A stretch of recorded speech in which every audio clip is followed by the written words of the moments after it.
Selamat pagi, Romo. Ya, Pastor Yong Timur, selamat pagi. selamat pagi. Monsinyur silakan. Selamat pagi, mudah-mudahan terdengar jelas. Pak, kalau hadir itu ada Bapak Uskup Komisi Pendidikan KWI, Monsinyur Ewal, Bapak Ketua yang terhormat Pak Profesor Dr. Kusbiantoro, para pengurus Apdik, para pengurus yayasan, para pimpinan universitas dan utusan-utusan lain, para pastor, suster, frater ada, ibu bapak, saudara-saudari.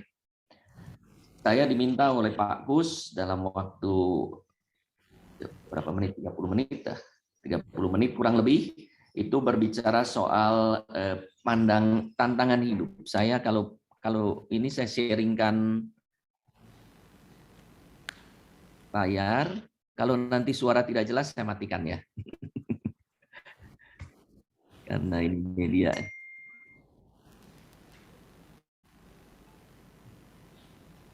Baik, nah tantangan. Jadi yang pertama itu berkaitan dengan kita itu mengenal ya, mengenal berbagai hal yang kita ini. Kadang-kadang kita latah menghidupi. Orang menghidupi identitas kita sesuai dengan nilai-nilai Katolik yang bermuara pada aktivitas tertentu untuk mewujudkan misi Katolik tanpa mengenal, memahami, menghayati. Tadi bagus dilaporkan dari gugus tugas. Itu sebetulnya apa yang kita lakukan. Tadi ada beberapa evaluasi bahwa yang kurang tuh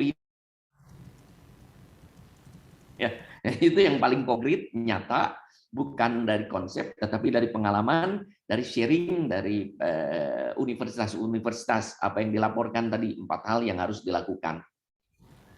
Nah, bagaimana mungkin pertanyaan kita adalah menerapkan nilai-nilai Katolik serta menghidupi identitas dan mewujudkan kalau kita sendiri tak hafal nilai-nilai tersebut. Maka kalau kita tanya, nilai-nilai Katolik itu apa? Kalau kita masih bagaimana kita melaksanakannya? Dan bagaimana? Contoh, dalam gereja ada 10 perintah Allah, 5 perintah gereja. Bagaimana kita bisa melaksanakan 10 perintah Allah dan 5 perintah gereja? Dan bagaimana kita bisa tahu bahwa kita menyimpang dari perintah itu? Kalau kita sendiri tidak tahu atau tidak hafal. Oh, ada itu. Tapi apa ya isinya? Nah, hafal tidak? Tidak hafal. Maka suatu tahap yang pertama itu adalah bagaimana nilai-nilai itu sudah biasa bagi kita. Ya. Akan tetapi tak dipungkiri juga bahwa ada orang-orang yang hidupnya luar biasa telah matang hingga melampaui nilai-nilai tertulis tanpa hafal, tetapi sudah menghidupi. Kita akui ada juga orang seperti ini. Nah, orang ini kalau ditanya mampu merumuskan perkataan dan pasti sesuai dengan kata-katanya sendiri, sesuai dengan nilai-nilai tertulis. Karena sudah berada di atas aturan dan nilai-nilai Katolik sudah membatin di dalam dirinya tanpa hafal rumusannya, tetapi mengerti. Maka kalau ditanya apa nilai-nilainya, dia jawab. Tidak persis sama kata-katanya, tapi maknanya sama. Pada umumnya sebelum kita memasuki aktivitas resmi, kita perlu mengenal, memahami, menghayati identitas sebagai orang Katolik, murid-murid Kristus yang dituntut mempunyai standar tertentu. Nah, syukur kepada Allah bahwa Aptik sudah melewati tahap ini, mengenal, memahami, dan menghayati. Tadi kita dengar dalam laporan gugus tugas yang sangat bagus bagi saya.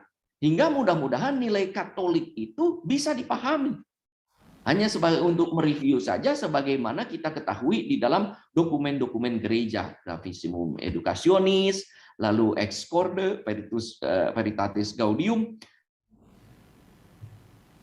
dokumen lain yang menyatakan keprihatinan dan harapan gereja yang diungkapkan oleh Paus dan rekan-rekan dan kolegium para kardinal atau uskup yang bekerja yang menyoroti dunia pendidikan.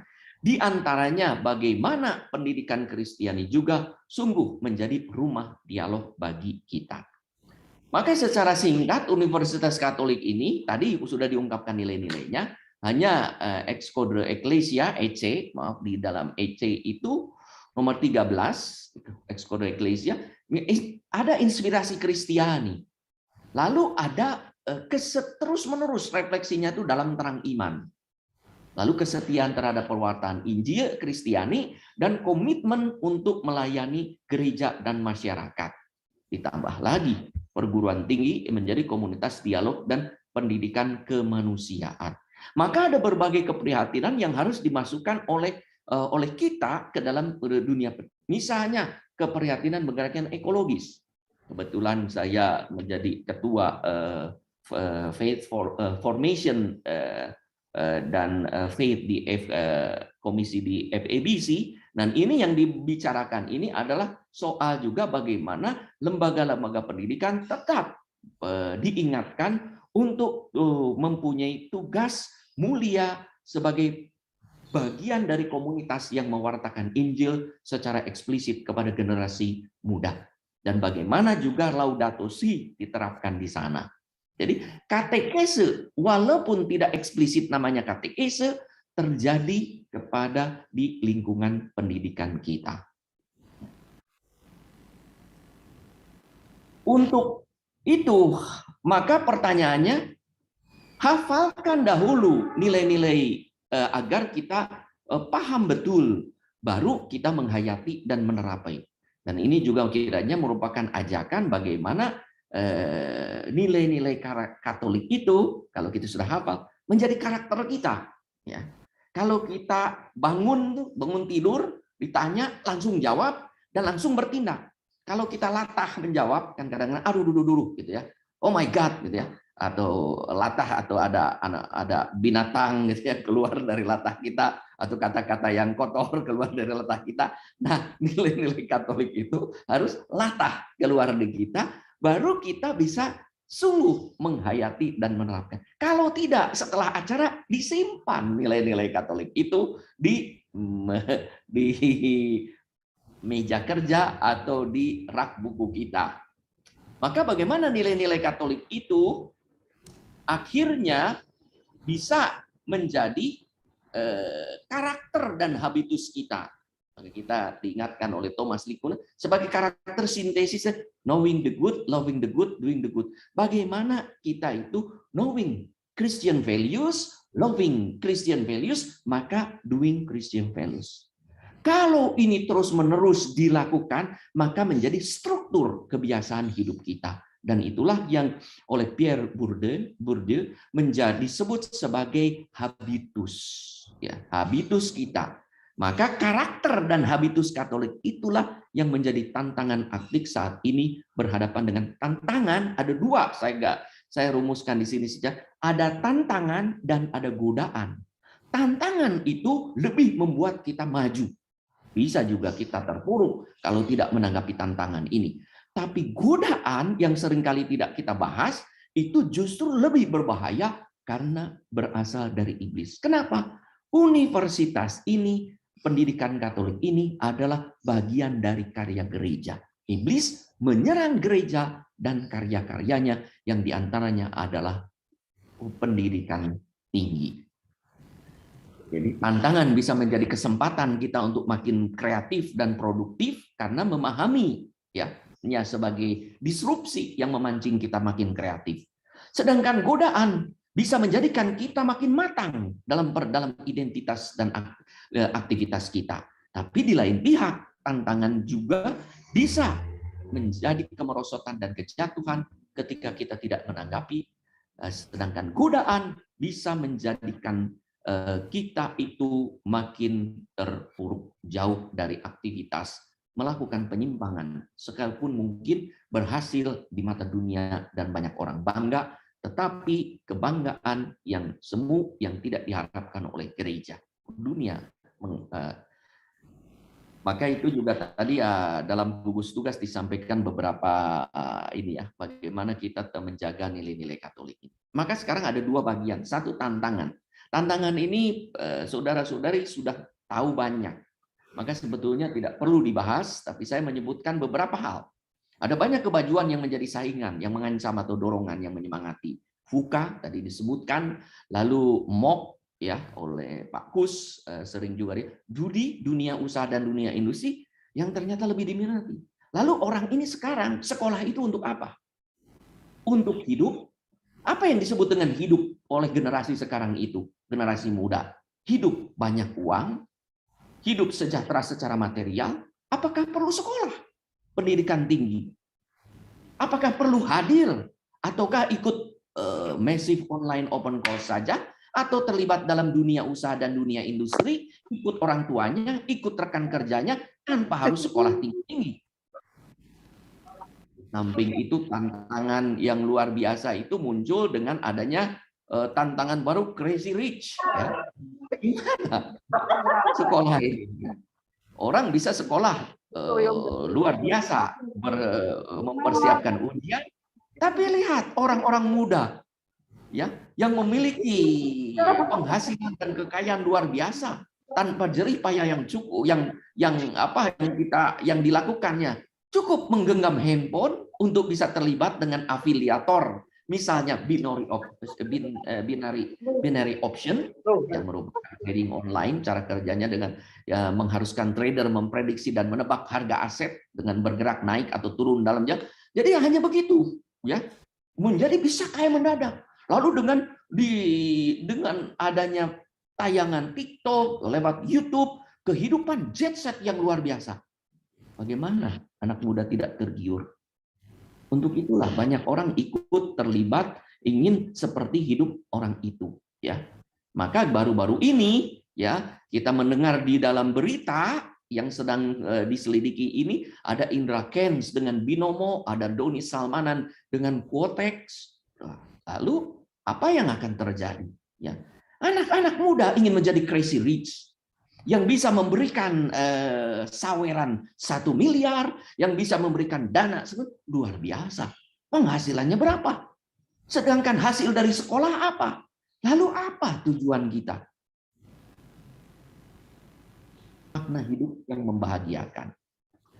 Tantangan yang luar biasa lagi muncul dari para YouTuber. Coba luar biasa tidak? Lebih daripada seorang entrepreneur, usahawan.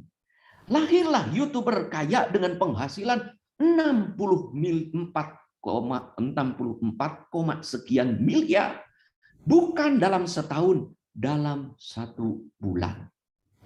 Misalnya, YouTuber Mr. Beast alias Jimmy Donaldson. Penghasilannya 64,4 miliar per bulan. Atau 773,2 per tahun miliar. Apakah orang tidak tergiur? Kita lihat contoh-contoh di Indonesia, ya. Misalnya, ada dulu kita lihat ya, Deddy Corbuzier ya, yang tampil di televisi, ya, membuatkan acara dengan berbagai usaha. Berapa penghasilannya? Dengan acara luar biasa, di TV aja tinggi. Tetapi kenapa sekarang terlibat di dalam YouTuber? Menjadi seorang YouTuber karena penghasilan tiap bulan konon saat ini 7,79 miliar per bulan dengan 17,6 subscriber. Raffi Atma dan Nagita Slavina penghasilan per bulan 5,44 per bulan, subscriber 22,9. Lalu Atta Halilintar kita lihat, Baim Wong 4,3 miliar, Atta Halilintar 2 miliar, Ruben Ensu 1,6 miliar. Sebagai contoh yang luar biasa, ya, ada banyak YouTuber yang luar biasa. Ya. Misalnya di Indonesia sendiri ada anak-anak kecil yang berusia 7-5 tahun, Livia Niala, berdasarkan data dari Social Blade, menyatakan penghasilan per bulan anak di bawah 10 tahun ini 2,1 miliar. Anak ini nantinya jadinya bagaimana? Butuh sekolah tidak? Ya, lalu untuk apa dia sekolah? Nah, kalau dunia pandangannya hanya untuk mencari. Gen Halilintar penghasilannya sudah 2,2 miliar. Lalu apa visi hidup? Keuskupan Bandung misalnya pada masa COVID ini YouTube subscribernya 30 ribu. Lalu pada masa pandemi ya dengan misa online setiap hari. Lalu sekarang dalam waktu singkat tidak setahun sudah 100 ribu lebih, bahkan sekarang sudah 200 ribu. Saya pernah dikontak oleh orang Indonesia Singapura, apakah mau kalau YouTube-nya ini bisniskan sehingga penghasilan per bulan bisa mencapai 100 juta. Sedang tidak. Ini mohon maaf, ini sudah seperti ini karena ini sudah bagian dari pelayanan, ada misi tertentu supaya siarannya tidak terganggu oleh iklan-iklan. Cukup di pembukaan dan di penutup. Dan itu pun penghasilannya sekarang 8 sampai 10 juta tanpa berbuat apa-apa. Apa orang tidak tergiur ya? Hidup itu lalu untuk apa? Untuk itu tidak heran beberapa dosen itu meninggalkan profesinya dan profesinya mungkin sebagai meninggalkan pekerjaan profesionalnya karena mungkin tidak mengalami panggilan vokasional sebagai seorang pendidik atau seorang dosen karena tahu ada satu milik yang lebih besar. Tapi sangat salut dan terhormat saya bersyukur kepada ibu bapak yang mempunyai idealisme tinggi dalam dunia pendidikan, sekalipun ada banyak tawaran di dunia. Karena apa? Ada kan dalam pelayanan profesional sebagai seorang pendidik atau dosen.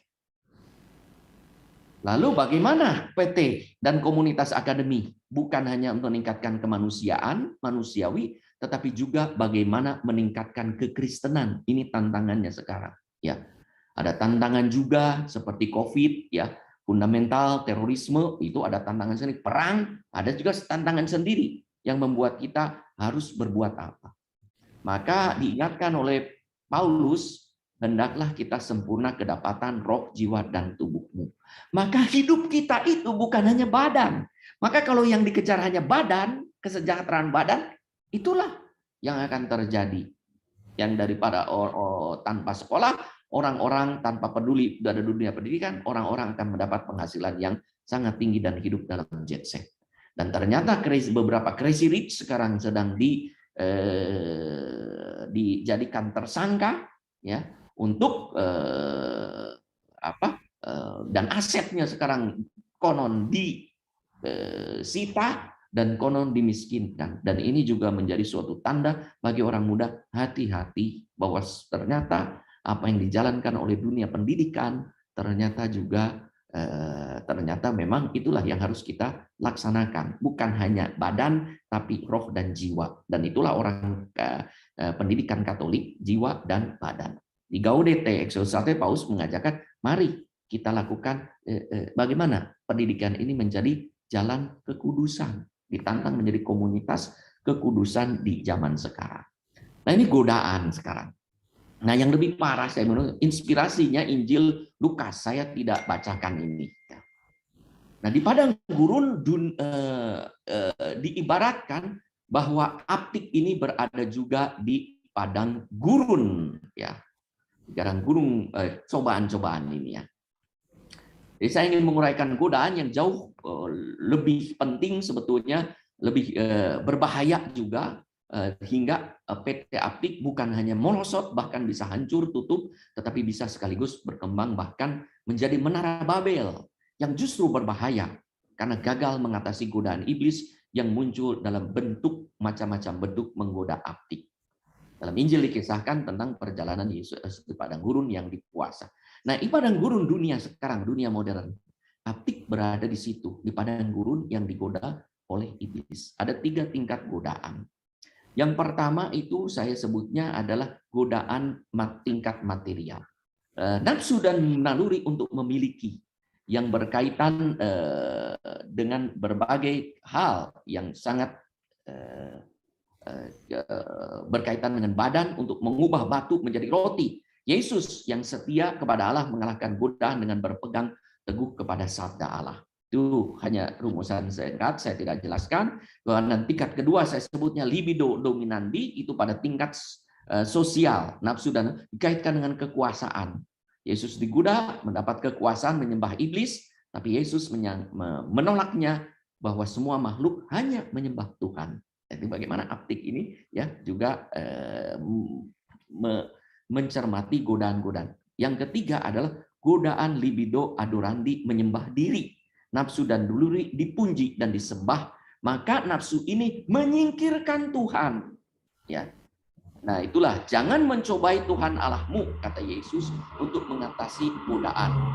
Yesus mengatakan gerakan kerajaan Allah. Nah, yang penting ini adalah sekarang adalah tahap-tahapnya. Pada tingkat material, Aptik tergoda untuk misalnya untuk menjadi mesin uang, bisa jadi ya, tergoda untuk menjadi mesin uang. Dalam godaan material, ya, jadi mesin uang, ya, tergoda untuk keperluan tertentu yang bisa dibalut dengan iklan suci untuk pelayanan dan karya gereja. Maka tak heran kalau ada pengantar negatif dari beberapa orang. Sekarang sekolah Katolik atau perguruan tinggi Katolik kok menjadi mata duitan. Tak memihak orang kecil. Sudah jadi perusahaan yang mendatangkan laba. Padahal anggaran dasar menuliskan dengan jelas institusi nirlaba. Maka yang dicari pun adalah mahasiswa kaya yang bisa menemukan universitas secara finansial. Maka komentar imam pun atau pengurus dari hierarki pun, pastor, Bapak Uskup, kita butuh uang. Tanpa uang, bagaimana kita bisa hidup, berkembang, menggaji pegawai, mengembangkan universitas? Bisa jadi kalau mengembangkan lokasi, mengembangkan universitas, mencari lokasi baru, maka tergoda mencari tempat yang menjanjikan secara finansial. Bukan tempat misi seperti dulu. Di mana orang tidak datang, kita datang. Tidak. Di mana orang rame-rame datang, kita datang. Karena ingin memancing ikan yang sama, ikan yang gemuk-gemuk, tanda petik. Padahal dalam misi karya misi gereja, pendidikan Katolik dibuka dimanapun ada masyarakat yang membutuhkan, termasuk bahkan menjadi opsi masyarakat periferi. Periferi yang sering kali dibicarakan oleh Paus itu secara psikologis. Itu bisa periferi orang yang minder, orang yang terbelakang, orang yang bodoh, orang yang berdosa, orang yang jauh dari gereja, tapi periferi juga orang yang di pinggiran secara geografis. Bisa secara psikologis, bisa juga secara geografis. Itu ajakan Paus untuk keluar dan pergi ke daerah periferi. Apakah PT kita mau pergi ke sana sekarang ini? Ya, Katolik ini. Ada PT milik orang Katolik yang saya kenal juga kalau mau mendirikan universitas, maka ia kirim market intelligence. Apa yang dicari dari market intelligence adalah visibility study. Dan hasil visibility study kriterianya apa? Pertama-tama, apakah visible secara finansial? Dan kita bisa tergoda ke sana. Apakah segala sesuatu visible secara finansial? Ya, godaan ini mengancam PT hingga kita pun bisa berasionalisasi bahwa pendidikan yang baik mahal. Betul bahwa pendidikan baik itu sangat mahal. Maka kalau ada orang berkata, Bapak Uskup, pendidikan Katolik kok mahal? Memang, pendidikan baik memang mahal. Tapi kalau mahal bukan berarti mahalnya itu dibebankan kepada mahasiswa.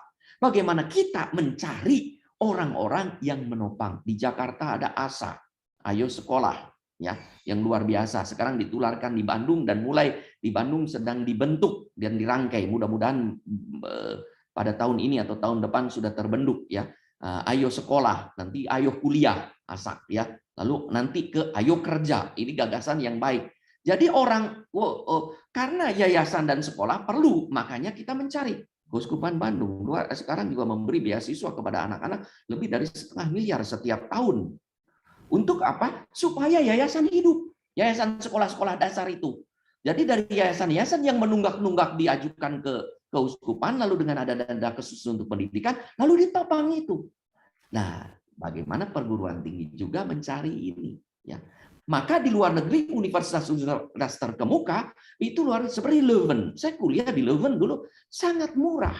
Dan sekarang waktu konon juga waktu baca uang sekolah untuk di Leuven itu kuliah mungkin untuk doktorat 200 euro kah setahun gitu.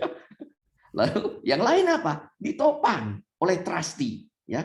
Oleh badan khusus yang membiayai baik oleh pemerintah maupun swasta. Dan ini juga sebetulnya cita-cita Pakus sebagai Yayasan Universitas Katolik Parahyangan, berkali-kali saya ingat bagaimana dana abadi ini justru menjadi trustee yang terus-menerus, bukan kita supaya tidak terlalu membebani mahasiswa. Ya. Kedepannya, karena orang-orang yang sudah mampu bisa jadi tidak membutuhkan kuliah lagi. Apalagi dengan adanya pandemi ini, homeschooling sudah cukup. Meminta orang tertentu, para ahli, ilmunya ada, membayar, sudah mempunyai ilmu yang luar biasa, mengalahkan pengetahuan dan penerapannya S1, S2, bahkan S3. Lalu orang mau apa lagi? Ya. Sedangkan universitas dibutuhkan oleh orang-orang yang mungkin dalam segi finansial sangat terbatas. Nah, disitulah misi perguruan tinggi masuk ke sana. Ya. Kenapa the board of trustee itu dibutuhkan? Supaya perguruan tinggi Katolik tak jatuh pada tanda petik perusahaan. Pada godaan ini ada kecenderungan orientasi, perubahan orientasi dari karya sosial dan pastoral serta spiritual berubah menjadi karya finansial. Padahal misi gereja, pendidikan Katolik dibuka dimanapun ada masyarakat yang membutuhkan, termasuk orang miskin. Godaan pada tingkat kedua itu tingkat sosial, ya, dominan untuk menguasai. Maka perguruan tinggi Katolik pun tergiur. Bagus, saya sih setuju. Menjadi perguruan tinggi yang terbaik dengan macam-macam ranking. Tapi apakah ranking itu sesuatu yang dibutuhkan? Kadang-kadang saya prihatin kalau ada sekolah-sekolah pendidikan Katolik yang mengejar ranking tapi melupakan substansi pendidikan itu sendiri, bagaimana memanusiakan dan mengkristenkan anak-anak didiknya.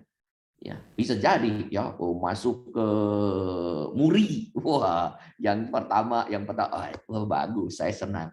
Tapi jangan sampai lupa, jangan tergiur ya pada macam-macam ranking dengan macam-macam lembaga. Contoh ada banyak, pemeringkatan Webometric, peningkat dengan indikator penilaian visibilitas, transparansi riset, atau Quacquarelli-Simon melalui skema World Universities Ranking, USWR, dengan indikator penilaian academic reputation, employer reputation, faculty student ratio, citation of per faculty, international student, atau unique rank. Lalu kita mau masuk kemana?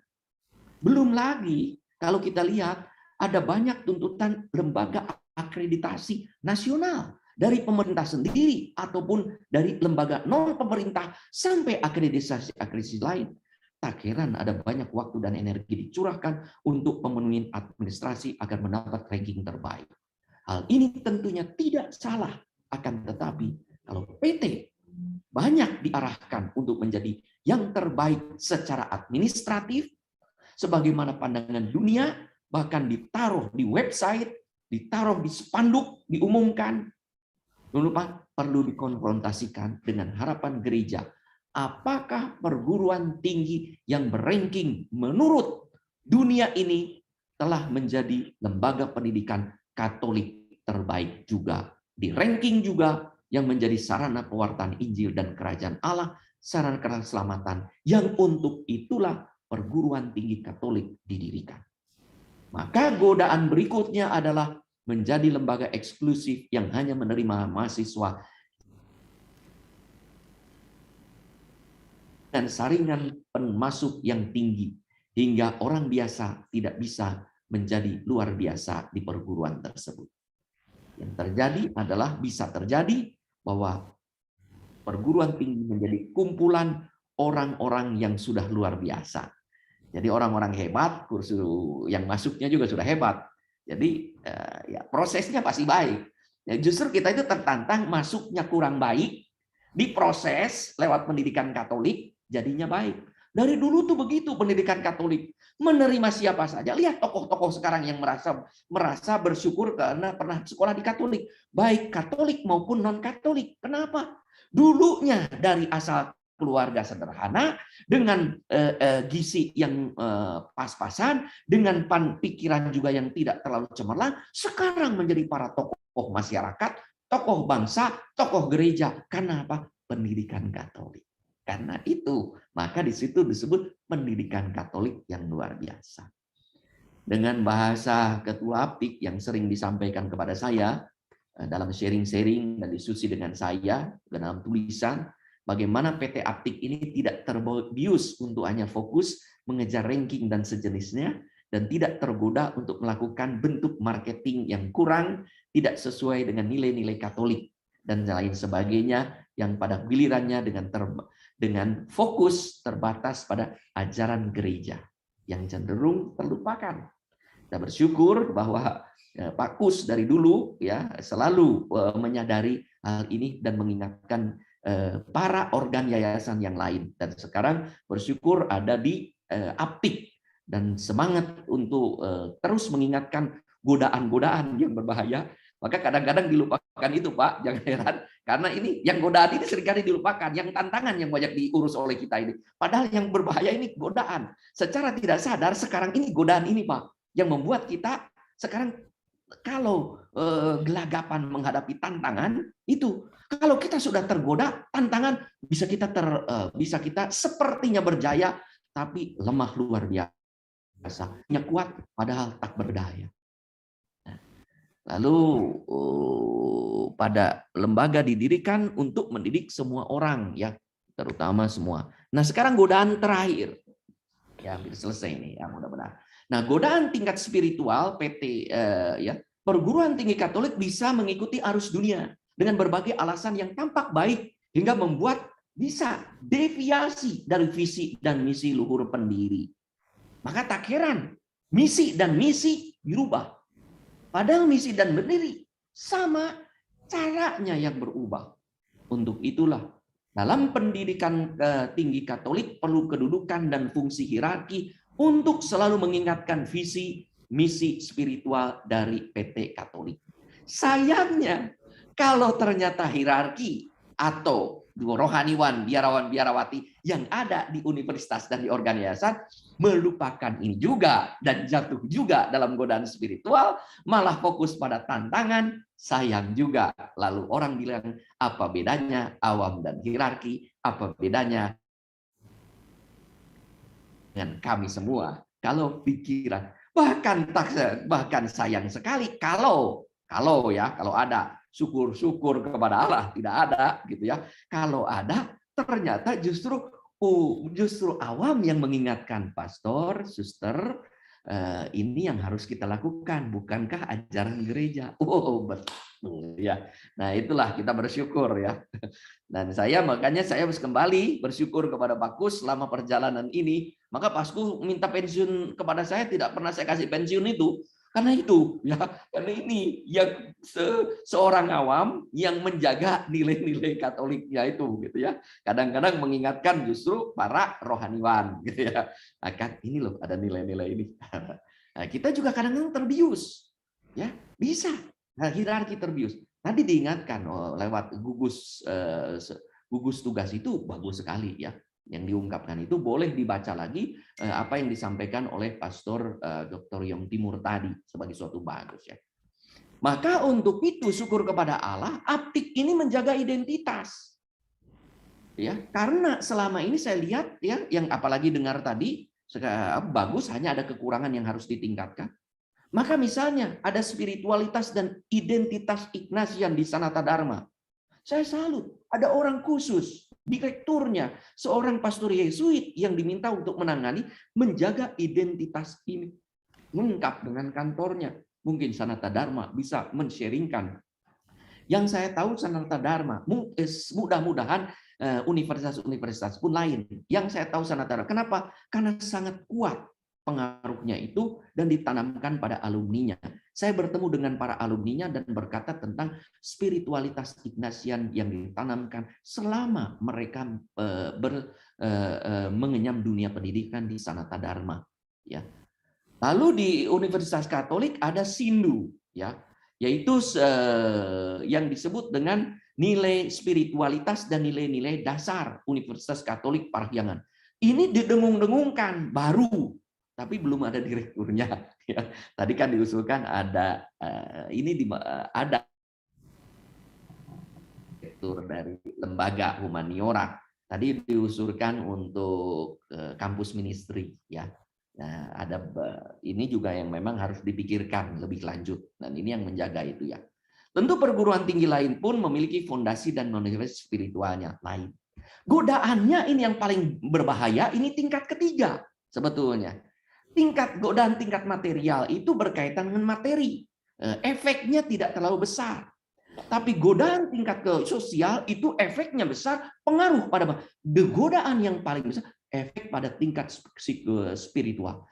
Kalau universitas Katolik atau pendidikan tinggi Katolik sudah menjadi sekular, bagaimana para mahasiswa, sivitas akademik, dosen karyawannya akan diarahkan menjadi sekular, melupakan dan mengesampingkan Allah, dan juga melupakan dan mengesampingkan gereja, karena merasa bahwa kami bisa melakukan seperti perusahaan-perusahaan pendidikan tinggi lain yang berhasil luar biasa. Lihat saja, Catholic Universiteit Nijmegen sekarang sudah berubah menjadi Radboud Universiteit, meninggalkan kekatolikannya. Pernah ada diskusi, Catholic Universiteit Leuven mau diganti juga menjadi Katoliknya dihilangkan, syukur kepada Allah. Sampai sekarang masih ada Katoliknya dan masih ada beberapa imam yang menjaga dan mengajar di sana. Jadi ada beberapa godaan ini ya. Karena kebutuhan apa? Kebutuhan finansial dan kebutuhan pengaruh sosial. Maka bisa meninggalkan hal-hal spiritual. Godaan menjadi sekular. Di sini pertanyaan, apa bedanya perguruan tinggi dengan perguruan tinggi Katolik yang ada K-nya? Kita khawatir kalau pendidikan tinggi Katolik menjadi sekular, merasionalisasi banyak hal yang menjadi harapan spiritual gereja. Jangan heran kalau ada dosen dan pengurus yayasan yang mulai menentang dan menjadi sinis pada ajaran dan ketentuan gereja karena tak sesuai dengan keinginan. Pernah ketika saya menjadi ketua yayasan Unpar, ada dosen yang dari hukum yang mau membela perceraian. Salah satu rekan dosennya, saya mengingatkan, tolong kalau saudara sebagai komunitas akademik Universitas Katolik Parahyangan, perceraian itu tidak boleh dibela, ya, atau tidak boleh diusulkan. Kalau membela keutuhan dan keadilan boleh. Tapi kalau menggugat orang bercerai dan menjadi pengacaranya, bukankah itu tak sesuai dengan ajaran? Kalau digugat cerai, lalu kita menjadi pembelanya, boleh. Ya. Nah itu jadi harus jelas. Ya. Jadi ada nilai-nilai Katolik itu yang memang harus tetap dipertahankan. Contoh ya, di gereja Katolik itu ada yang kuat. CU yang didirikan di gereja Katolik. Kita mengalami CU itu sangat luar biasa berkembang, maka diminati oleh orang-orang non-Katolik, percaya sekali. Sekarang saya mengalami sebagai uskup ini, beberapa mengalami masalah CU ini karena sekalipun bernama Katolik, tetapi tak ada hierarki di sana yang menjaga visi dan misinya. Bahkan pengurusnya sekarang bukan Katolik dan CU-nya sekarang amburadul luar biasa. Karena begitu ada masalah yang disebut CU Katolik, larinya apa kepada uskup walaupun tidak ada kaitan langsung. Karena ada Katoliknya, itu salahnya. Maka saya berkata kalau mau perbaharui anggaran dasar, bahwa pastor paroki di mana CU itu berada harus menjadi pembina dari ini. Dan pastorkannya harus menjadi ketua pengawas. Kalau tidak, tidak mungkin terjadi. Tidak. Sekarang pusing ya namanya ini. Dan sekarang bunganya luar biasa. Seperti rentenir. 2% menurun. Berarti apa?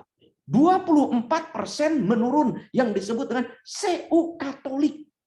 Maka saya meminta kepada Vikjen untuk mendirikan komunitas simpan pinjam dengan bunga 0,5% per bulan.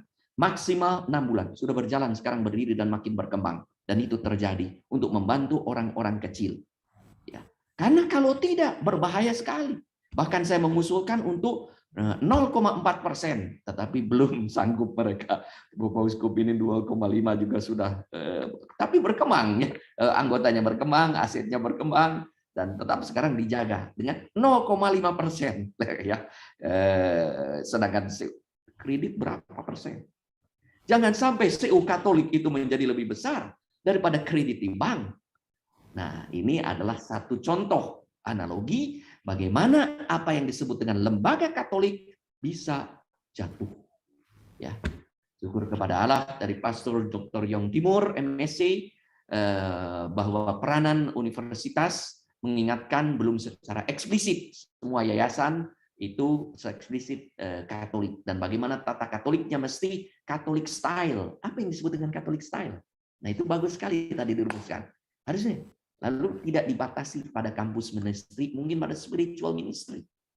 Maka bagus juga kalau sudah mulai berani pendidikan Katolik kita bukan hanya kampus ministry dalam arti untuk melayani Katolik, karena harapan Paus adalah bahwa universitas pendidikan tinggi Katolik apapun itu menjadi rumah bineka seperti Indonesia.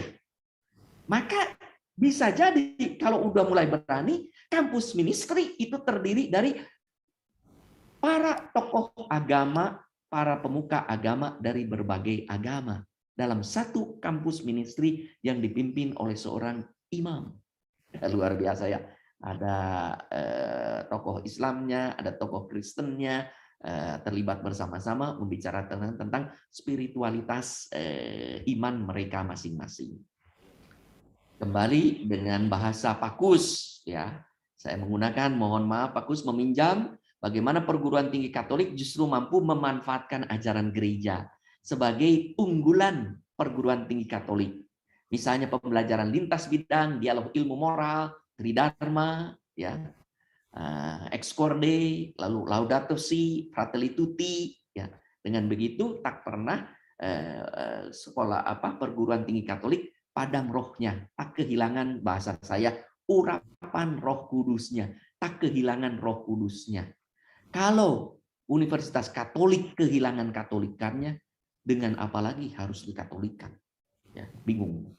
Ya, PT takut dan ciut menyatakan identitas Katolik. Maka tadi diingatkan oleh Pastor Yong Timur untuk identitas Katolik, tanda-tanda Katolik itu tetap ditempelkan sesuai dengan visi misi pendiri.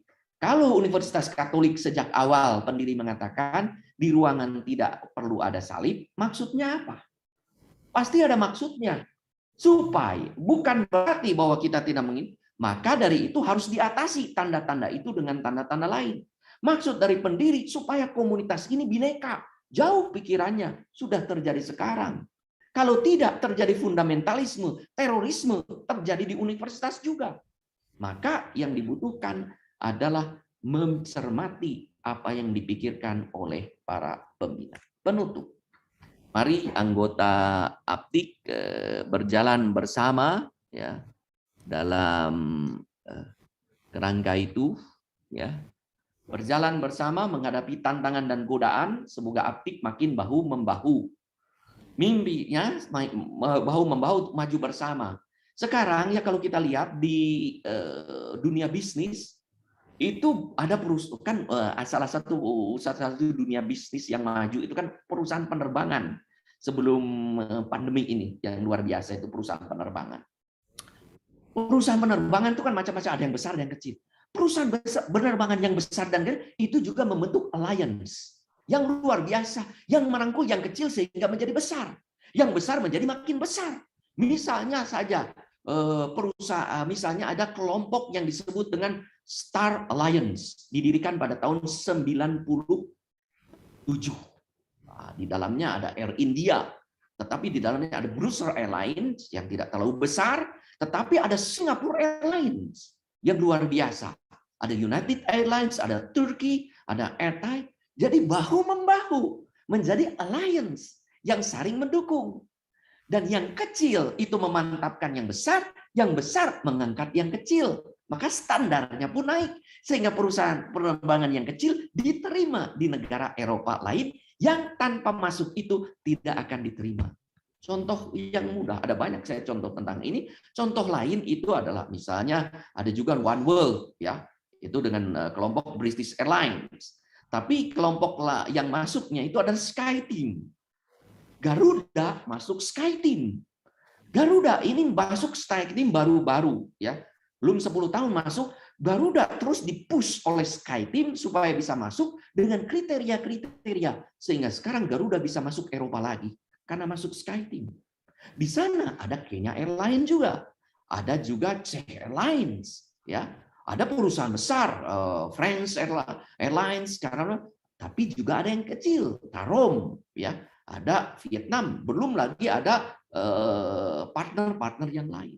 Nah, melalui SkyTeam Airlines ini, maka perusahaan yang kecil menjadi besar. Garuda tanpa ikut ini sampai sekarang tidak mungkin bisa masuk ke Eropa. Ya. Nah, untuk bisa masuk ke Eropa harus mengikuti standar itu. Maka yang besar membantu dan merangkul sehingga saya mimpi Aptik itu juga suatu University Alliance yang mempunyai konsorsium dari semua. Sekarang ini orang sedang lari rame-rame mendirikan di IKN. Lalu pertanyaannya, untuk apa mendirikan di IKN? Ya, ada masyarakatnya tidak? Bagus menurut saya. Ada orangnya tidak? Berapa banyak orang? Ya, kita lihat juga Amsterdam itu adalah kota, tapi Den Haag ibu kota.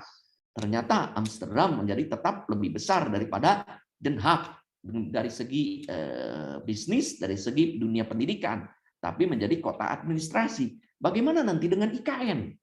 Ya, apakah semua 17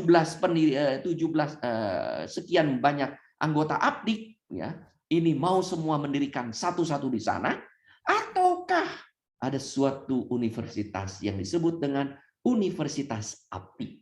Konsorsium dari semua anggota Aptik, di mana yang kecil juga punya saham, di mana yang kecil juga terlibat, dan disitulah Aptik anggota kecil menjadi besar. Saya mudah-mudahan seperti itu. Sebagai penutup, Paus Fransiskus mengingatkan kita dalam suatu simposium, if you want to go fast, go alone. If you want to go far, go with others. Dan inilah yang diingatkan kita kepada Aptik. Kalau anggota Aptik ingin menjadi besar sendiri, berjalanlah dan berlari salah sendiri, keluarlah dari Aptik. Kalau ingin berjalan jauh lebih besar bersama-sama, maka berjalanlah bersama, hidupilah bersama. Lalu gandeng tangan dengan maka yang besar rendah hati menggandeng yang kecil, memajukan yang kecil, rendah hati terbuka untuk menjadi besar bersama-sama anggota yang lain, mengikuti arahan dan petunjukannya. Mudah-mudahan berhasil dengan baik. Semoga sungguh menghasilkan lulusan-lulusan yang menjadi future leaders, agents of change. Yang meskipun kata Pak Kus, guyonannya lulusannya IPK-nya C, tetapi bisa memimpin berbagai lulusan IPKA dari perguruan-perguruan di luar Aptik. Sekian, terima kasih, Tuhan memberkati.